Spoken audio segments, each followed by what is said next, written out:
Good morning to all. कैसे हैं सभी? तो बच्चों, आज की क्लास का हमारा टॉपिक होगा aggregate demand and it's related component. National income के बाद ये यूनिट आपकी मोस्ट इम्पोर्टेंट यूनिट है, क्योंकि यहाँ से आपके बोर्ड एग्ज़ाम में 12 मार्क्स के क्वेश्चन आते ही आते हैं। यहाँ से मैं काफ़ी सारे आप लोगों को इम्पोर्टेंट क्वेश्चन बताऊँगा। Board exam point of view से वो काफ़ी इम्पोर्टेंट होंगे और वहाँ से बोर्ड के एग्ज़ाम में क्वेश्चन 101% आएगा ही आएगा। तो आज का जो हमारा जो टॉपिक है वो अपना स्टार्ट करते हैं, aggregate demand and it's related component. तो बच्चों, एग्रीगेट डिमांड एक्चुअल में होता क्या है? देखो, हमने 11th क्लास में या माइक्रो में हमने पढ़ा था एक चैप्टर डिमांड। डिमांड क्या होता है? जो हम कोई भी एक कंज्यूमर किसी गुड्स को अगर किसी भी प्राइस पर अगर ख़रीदने के लिए तैयार हो गया तो वो उसकी डिमांड है। When a consumer is ready to purchase a good at a different possible price in a particular time period, वो उसकी क्या कहलाई जाएगी? डिमांड कहलाई जाएगी। ऐसे ही जब हम पढ़ रहे हैं मैक्रो मैक्रो कॉन्सेप्ट पढ़ रहे हैं हम मैक्रो इंडिविजुअल का तो है नहीं, मैक्रो पूरी की पूरी होल कंट्री को रिप्रेजेंट करता है। तो यहाँ पर पूरी की पूरी कंट्री के द्वारा या पूरी की पूरी इकोनॉमी के द्वारा जितने भी गुड्स एंड सर्विसेज की डिमांड की जाती है या उन पर एक्सपेंडिचर किया जाता है गुड्स एंड सर्विसेज पर, एक पूरे के पूरे फाइनेंशियल ईयर में, क्योंकि जो भी हम डाटा इसमें देते हैं वो पूरा का पूरा एक फाइनेंशियल ईयर का लेते हैं, एक पूरे कंप्लीट ईयर का। तो एक पूरे फाइनेंशियल ईयर में एक पूरी की पूरे देश के द्वारा, हमारी पूरी कंट्री के द्वारा जितनी भी गुड्स एंड सर्विसेज के ऊपर एक्सपेंडिचर किया गया है या उनकी डिमांड की गई है वो कहलाई जाएगी हमारे देश की एग्रीगेट डिमांड। वो क्या कहलाई जाएगी? हमारे देश की एग्रीगेट डिमांड। तो हम बात करें इसकी डेफिनेशन की, तो डेफिनेशन क्या है? Aggregate demand is the sum total of demand for all goods and services in the economy. एक पूरी की पूरी इकोनॉमी में गुड्स एंड सर्विसेज की जो टोटल डिमांड है उसका सम क्या कहलाएगा? Aggregate demand during the period of an accounting year, एक पूरे के पूरे अकाउंटिंग ईयर में या फाइनेंशियल ईयर में। क्लियर है? अब देखो, मैंने आप जब नेशनल इनकम हम लोग पढ़ रहे थे तो मैंने बताया था कि कोई भी इकोनॉमी बेसिकली 4 पिलर्स के ऊपर खड़ी होती है। वो जो 4 पिलर्स थे वो क्या थे? Sector of the economy. क्या थे? Sectors of the economy. वो 4 पिलर्स कौन कौन से थे? पहला सेक्टर था उसमें house hold sector, house hold sector. ठीक है, बेसिकली यहाँ लिख लेते हैं 4 sector of economy, 4 sector of economy. एक इकोनॉमी के 4 सेक्टर होते हैं। पहला सेक्टर कौन सा था? House hold sector. दूसरा सेक्टर कौन सा था? Production sector. तीसरा सेक्टर कौन सा था? Government sector. और फोर्थ सेक्टर क्या था? Rest of world. अब देखिए, बेसिकली इन चारों का एग्रीगेट डिमांड से क्या कनेक्शन है वो देखते हैं। मैंने कहा ना, एग्रीगेट डिमांड क्या है? एक इकोनॉमी में गुड्स एंड सर्विसेज की टोटल डिमांड कितनी की गई है। तो एक इकोनॉमी में कितने सेक्टर हैं? 4 सेक्टर हैं। एक हाउस होल्ड सेक्टर, एक प्रोडक्शन, एक गवर्नमेंट और एक रेस्ट ऑफ वर्ल्ड। तो इकोनॉमी की बात की तो हम बेसिकली हमने इन चारों सेक्टर की बात की। तो देखो, पहला सेक्टर हाउस होल्ड। एक फाइनेंशियल ईयर में हाउस होल्ड सेक्टर के द्वारा जितनी भी गुड्स एंड सर्विस की डिमांड की गई, हाउस होल्ड सेक्टर के द्वारा जितनी भी गुड्स एंड सर्विसेज की डिमांड की गई वो कहलाया जाएगा आपका कंजप्शन एक्सपेंडिचर। तो क्या कहलाया जाएगा? Consumption expenditure, private consumption expenditure, क्योंकि हाउस होल्ड कौन थे? खरीदने वाले। दूसरा प्रोडक्शन सेक्टर, प्रोडक्शन सेक्टर। अब प्रोडक्शन सेक्टर क्या है? जो चीज़ों को प्रोड्यूस करेगा। हाउस होल्ड सेक्टर जो उनको खरीदता था, प्रोडक्शन सेक्टर जो चीज़ों को प्रोड्यूस करता था। अब प्रोडक्शन सेक्टर के द्वारा एक पूरे के पूरे फाइनेंशियल ईयर में गुड्स एंड सर्विसेज को प्रोड्यूस करने के लिए जो भी इन्वेस्टमेंट किया गया है, क्या किया गया है, जो भी इन्वेस्टमेंट किया गया है वो कहलाया जाएगा आपका प्राइवेट इन्वेस्टमेंट एक्सपेंडिचर। इसको हम डिनोट करते हैं सी से, इसको डिनोट करते हैं आई से। क्लियर। तीसरा सेक्टर गवर्नमेंट सेक्टर। तो गवर्नमेंट के द्वारा एक पूरे के पूरे फाइनेंशियल ईयर में जितना भी खर्चा किया गया है, चाहे उसने कंजप्शन किया हो चाहे उसने इन्वेस्टमेंट किया हो। Clear.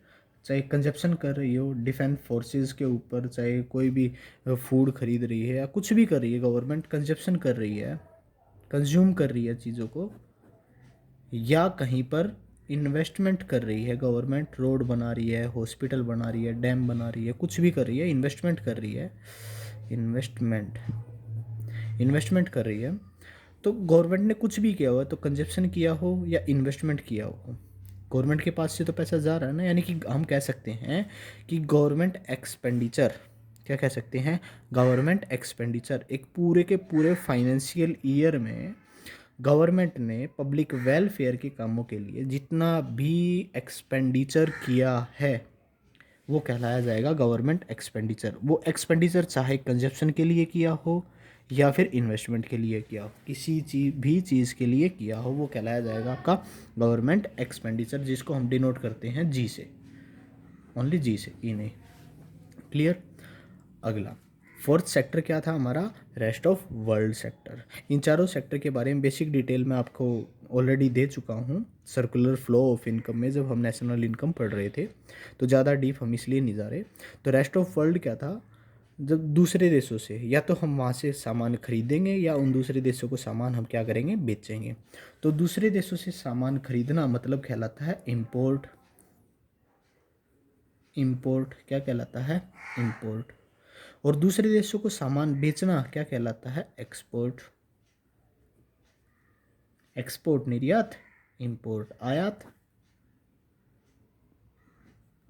Import in, export exit, तो सामान बाहर बेचेंगे एक्सपोर्ट, इंपोर्ट सामान बाहर से खरीदेंगे तो इंपोर्ट। देखो अगर एक्सपोर्ट सामान बाहर बेच रहे हैं तो प्रोडक्शन कहाँ हुआ उसका, हमारे देश में हुआ। क्लियर। तो इसलिए हम वो चीज़ ऐड करते हैं। इंपोर्ट मतलब प्रोडक्शन बाहर हुआ, पैसा बाहर गया, तो हमारे देश की तो डिमांड नहीं है ये। क्लियर है ना। तो हमारे देश में डिमांड कब क्रिएट होगी, जब हमारे यहाँ पर प्रोडक्शन होगा। तो इसलिए एक्सपोर्ट में से हम क्या माइनस कर देते हैं, इंपोर्ट माइनस कर देते हैं, वो कहलाया जाता है नेट एक्सपोर्ट। क्या कहलाया जाता है, नेट एक्सपोर्ट। तो बेसिकली ये चार खर्चे जो हुए हमारे, ये चारों खर्चे कौन कौन से थे, एक तो था कंजप्शन एक्सपेंडिचर, एक था इन्वेस्टमेंट एक्सपेंडिचर, एक था गवर्नमेंट एक्सपेंडिचर, एक था नेट एक्सपोर्ट। फर्स्ट सेक्टर के द्वारा, सेकंड सेक्टर के द्वारा, थर्ड सेक्टर के द्वारा एंड फोर्थ सेक्टर के द्वारा। बेसिकली हमने ये चार सेक्टर का एक्सपेंडिचर हमने, और बेसिकली चारों सेक्टर ने ये खर्चे किए हैं। अब हमने क्या पढ़ा था, the sum of total demand for all goods and services in an economy. तो एक इकोनॉमी में चार सेक्टर के द्वारा ये डिमांड की गई। पहले ने कंजप्शन किया, दूसरे ने इन्वेस्टमेंट किया, तीसरे ने गवर्नमेंट एक्सपेंडिचर किया, और फोर्थ सेक्टर ने नेट एक्सपोर्ट किया। तो बेसिकली इन चारों की जो एक्सपेंडिचर हुए, उन चारों एक्सपेंडिचर का अगर हम टोटल कर देंगे तो वो क्या कहलाया जाएगा, एग्रीगेट डिमांड। क्या कहलाया जाएगा, एग्रीगेट डिमांड। तो कोई भी देश की इकोनॉमी में बेसिकली कितने सेक्टर हो सकते हैं, चार सेक्टर हो सकते हैं। लेकिन आपकी ट्वेल्थ क्लास में हमें चारों सेक्टर के बारे में पढ़ने की ज़रूरत नहीं है। हमने सिर्फ कितने सेक्टर के बारे में पढ़ना है, दो सेक्टर के बारे में पढ़ना है। तो क्लियर है। तो देखते हैं जो दो सेक्टर हैं वो कौन कौन से सेक्टर होंगे हमारे। Aggregate demand is equal to consumption plus investment plus government expenditure plus net export. ये चीज़ें हमने ली। तो पहला सेक्टर, एक सेक्टर कभी भी सर्वाइव नहीं कर सकता, तो बेसिकली कितने सेक्टर की ज़रूरत पड़ेगी, दो सेक्टर की ज़रूरत पड़ेगी। तो पहला सेक्टर जो टू सेक्टर इकोनॉमी कहलाई जाएगी, टू सेक्टर इकोनॉमी, वो क्या कहलाई जाएगी, वो कहलाई जाएगी जहाँ पर एग्रीगेट डिमांड में केवल दो ही सेक्टर की डिमांड होगी, हाउस होल्ड सेक्टर की और प्रोडक्शन सेक्टर की। तो जहाँ पर 2 सेक्टर होंगे वो कहलाई जाएगी केवल 2 सेक्टर की इकोनॉमी। यहाँ पर रेस्ट ऑफ वर्ल्ड हम नहीं ले रहे हैं, तो वो 2 सेक्टर की कौन सी इकोनॉमी कहलाई जाएगी? Close economy. 2 सेक्टर की क्लोज इकोनॉमी। अगर इसमें हम गवर्नमेंट सेक्टर को भी अगर इसमें ऐड कर लेते हैं तो क्या कहला जाएगा? वो 3 सेक्टर क्लोज इकोनॉमी। वो भी तीनों सेक्टर की कौन सी इकोनॉमी कहलाई जाएगी? Close economy. वहाँ पर क्या हो जाता है? Aggregate demand is equal to consumption plus investment और प्लस तीसरा सेक्टर क्या आ जाएगा? गवर्नमेंट एक्सपेंडिचर, उसका भी खर्चा हम ले लेंगे। अब अगर इसमें हम 4 सेक्टर को भी अगर इसमें ऐड कर दें तो क्या कहलाया जाएगा? 4 सेक्टर इकोनॉमी। 4 सेक्टर की इकोनॉमी। अब इसमें रेस्ट ऑफ वर्ल्ड सेक्टर इसमें हमने ऐड कर दिया, तो अब ये क्लोज इकोनॉमी नहीं, ये कौन सी इकोनॉमी बन जाएगी? Open economy. यहाँ पर जो एग्रीगेट डिमांड होगा वो क्या होगा? Consumption plus investment plus government expenditure plus rest of the world से जो हमने नेट एक्सपोर्ट किया है। क्लियर हो गया? तो 2 सेक्टर की क्लोज इकोनॉमी, 3 सेक्टर की क्लोज इकोनॉमी और चारों सेक्टर की क्या कहलाई जाएगी? Open economy. तो 4 सेक्टर की क्या कहलाई जाएगी? Open economy. तो बच्चों जो आपकी 12th क्लास है, 12th क्लास में हम कंजप्शन प्लस इन्वेस्टमेंट के बारे में ही पढ़ेंगे। गवर्नमेंट एक्सपेंडिचर का हम एग्रीगेट डिमांड के साथ में रिलेशन नहीं पढ़ेंगे, इसको अलग से पढ़ेंगे। और रेस्ट ऑफ वर्ल्ड जो सेक्टर है उसका कंपैरिजन भी हम नॉर्मल अलग से पढ़ेंगे, एग्रीगेट डिमांड के साथ में उसका क्या कनेक्शन है वो हम नहीं पढ़ेंगे। तो आपकी 12th क्लास में हम स्टार्टिंग कंजप्शन से करेंगे, फिर इन्वेस्टमेंट भी उसमें ऐड करेंगे। तो धीरे धीरे चैप्टर आपके बढ़ेंगे, हम स्टेप बाय स्टेप आगे चलते रहेंगे। तो 12th क्लास में हमें मोस्टली 90% इसके बारे में पढ़ेंगे और 10% इन दोनों को। एग्रीगेट डिमांड के साथ क्या रिलेशन है वो हम यहाँ नहीं पढ़ने वाले, वो आप पढ़ोगे आपके ग्रेजुएशन लेवल में। तो ग्रेजुएशन लेवल में जब आप मैक्रो पढ़ोगे तो उसमें 3 सेक्टर और 4 सेक्टर की इकोनॉमी दोनों वहाँ पर पढ़ोगे। तो क्लियर है? तो आज की क्लास में हमें जो पढ़ना था वो हमारा जो टॉपिक था वो हमारा यही टॉपिक था कि एग्रीगेट डिमांड क्या है और इसके कंपोनेंट क्या हैं। तो एग्रीगेट डिमांड के कंपोनेंट कितने हो गए? 4 कंपोनेंट हो गए, CI, G एंड X-M। अभी जो हमारा जो अगला टॉपिक होगा वो हम कंजप्शन से स्टार्ट करेंगे, क्योंकि aggregate demand is equal to consumption ही लिखा है ना, तो कंजप्शन से स्टार्ट करेंगे। अगर आपके एग्ज़ाम में जो क्वेश्चन आ जाता है कि aggregate demand and it's component को एक्सप्लेन करो तो आपको लिखने कैसे हैं? तो जो आपको क्या लिखनी पड़ेगी? एग्रीगेट डिमांड की डेफिनेशन। फिर क्या लिखना पड़ेगा? Aggregate demand is equal to consumption plus investment plus government expenditure plus net export.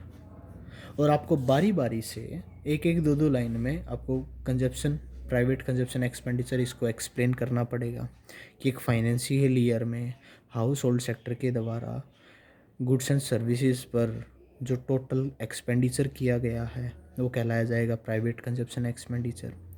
फिर इन्वेस्टमेंट एक्सपेंडिचर आप ये एक्सप्लेन करना पड़ेगा एक पूरे के पूरे फाइनेंशियल ईयर में प्रोडक्शन सेक्टर के द्वारा गुड्स एंड सर्विसेज को प्रोड्यूस करने के लिए जितना भी एक्सपेंडिचर किया गया है वो कहलाया जाएगा प्राइवेट इन्वेस्टमेंट एक्सपेंडिचर।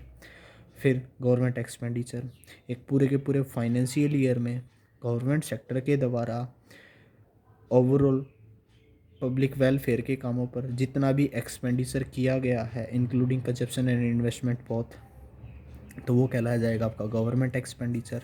ऐसे ही रेस्ट ऑफ वर्ल्ड सेक्टर में